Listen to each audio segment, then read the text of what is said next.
एक बहुत ही सफल और धनी व्यापारी का एक पुत्र था जो बेहद आलसी और मनमौजी था। व्यापारी अपने पुत्र की इस आदत से बहुत ज्यादा परेशान था।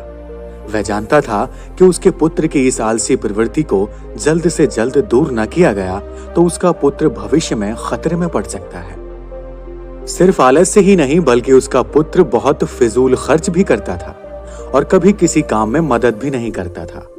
व्यापारी ने अपने पुत्र को सबक सिखाने का फैसला किया। एक दिन उसने अपने पुत्र को बुलाया और कहा, आज से तुम्हें रात को तभी खाना मिलेगा जब तुम पूरे दिन में कुछ मेहनत मजदूरी करके पैसे कमा कर लाओगे। पहले तो पुत्र को अपने पिता की इस बात पर विश्वास ही नहीं हुआ, पर जब उसने अपने पिता के गंभीर चेहरे को देखा तो वह समझ गया कि वह मजाक नहीं कर रहे थे। वह लड़का अपनी माँ के पास गया और सब कुछ बताकर उनसे मदद मांगी। उसकी माँ ने उसे एक सोने का सिक्का दिया और कहा कि यह जाकर अपने पिता को दे देना। रात को भोजन के समय जब पिता ने पुत्र से पहले दिन की कमाई के बारे में पूछा तो पुत्र ने फटाफट सोने का सिक्का दिखाया जो कि उसकी माँ ने दिया था। सोने का सिक्का देखते ही उसके पिता समझ गए कि उस दिन लड़के ने कुछ नहीं कमाया था। पिता ने कहा, जाओ और इसे घर के पास जो कुआं है उसमें इस सोने के सिक्के को फेंक दो। बिना किसी हिचकिचाहट के लड़के ने सोने के सिक्के को कुएं में फेंक दिया। उसके पिता को पता चल गया था कि वो सिक्का उसकी पत्नी ने दिया था, तो अगली सुबह पिता ने अपनी पत्नी को उसके माता पिता के घर भेज दिया। जब सुबह बेटा जागा तो उसे पता चला कि आज उसकी माँ उसे पैसे देने के लिए नहीं है, इसलिए वह अपने दादा के पास गया और सारी बात बताई। उसके दादा को उस पर दया आ गई और उन्होंने भी एक सोने का सिक्का उसे दे दिया। उस रात जब उसके पिता ने उससे कमाई के बारे में पूछा तो उसने फिर से सोने का सिक्का दिखाया जो कि उसके दादाजी ने उसे दिया था। उसके पिता ने उसे उस सोने के सिक्के को फिर से कुएं में फेंकने के लिए कहा। जब लड़के ने बिना किसी हिचकिचाहट के उस सोने के सिक्के को भी कुएं में फेंक दिया और खाने की मेज पर लौट आया तो उसके पिताजी को यह देखकर बहुत निराशा हुई। बाद में पिता ने दादाजी को अपनी योजना के बारे में बताया तो वह समझ गए और लड़के को पैसा न देने का वादा किया। जब लड़के को किसी से भी पैसे नहीं मिले तो वह मजबूर होकर काम की तलाश में निकल पड़ा। वह एक दुकानदार से मिला। उसे लगा कि वह दुकानदार उसे कुछ काम दे सकता है और उसकी मदद कर सकता है। दुकानदार ने लड़के की बात सुनी और कहा, मेरे पास एक सामान से भरी बैलगाड़ी है, अगर तुम इसे मेरे घर तक पहुंचा दोगे तो मैं तुम्हें एक चांदी का सिक्का दे सकता हूं। लड़का राजी हो गया और काम पर लग गया।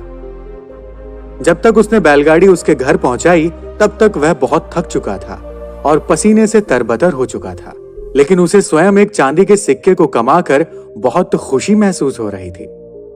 अपने पिता को यह दिखाने के लिए वह तुरंत घर की ओर भागा और बड़े गर्व के साथ उसने वह चांदी का सिक्का अपने पिता को दिखाया।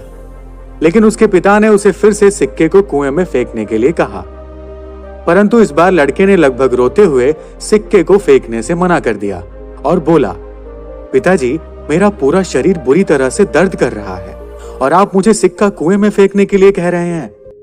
पिताजी ने मुस्कुराते हुए कहा, जब आपकी मेहनत का फल बर्बाद होता है तो बहुत बुरा लगता है ना? यह चांदी का सिक्का तुम्हारी मेहनत और पसीने की कमाई है, इसलिए तुम्हें इसे फेंकने में दर्द महसूस हो रहा है। जब तुमने सोने के सिक्कों के लिए मेहनत नहीं की थी तो उन्हें कुएं में फेंकने में तुम्हें जरा भी हिचकिचाहट महसूस नहीं हुई, पर अब तुम समझ चुके हो कि इन चांदी के सिक्कों का मूल्य तुम्हारी कड़ी मेहनत है। लड़के को परिश्रम का महत्व समझ में आ गया था और अपनी गलती का एहसास भी हुआ। उसने पिताजी को धन्यवाद दिया और कहा, पिताजी, आप नहीं जानते कि मैं आपका कितना आभारी हूं। दोस्तों, हम भी अपने जीवन में कई बार दूसरों पर आस लगाए बैठे रहते हैं। हमें लगता है कि कोई और हमारे लिए कार्य कर देगा, लेकिन हम ये महसूस नहीं करते कि असल में वो सब करना तो हमारी जिम्मेवारी है। कभी कभी जिंदगी के सबसे अच्छे सबक सबसे कठिन परिस्थितियों से मिलते हैं। कड़ी मेहनत का मूल्य केवल उसका फल पाने में नहीं है, बल्कि उसकी उपलब्धि का एहसास और खुशी उससे कहीं ज्यादा बढ़कर है। दोस्तों, हमें यह भी सीखना चाहिए कि कभी भी जो चीज हमारे पास पहले से मौजूद है उसको कभी व्यर्थ नहीं करना चाहिए। हमें जो भी मिला है उसका आदर करना चाहिए और जरूरी काम में उसका उपयोग करना चाहिए, क्योंकि जो भी हमें मिला है हो सकता है उसमें हमारी मेहनत नहीं हो, पर वो किसी न किसी का परिश्रम जरूर है। तो कभी भी किसी की कमाई को व्यर्थ नहीं करना चाहिए। दोस्तों, आशा करते हैं कि आपको यह वीडियो बहुत पसंद आई होगी। अगर आपको यह वीडियो पसंद आई हो तो इसे अपने दोस्तों के साथ शेयर करिए और ऐसे ही मोटिवेशनल वीडियो को देखने के लिए आप हमारे चैनल को सब्सक्राइब कीजिए।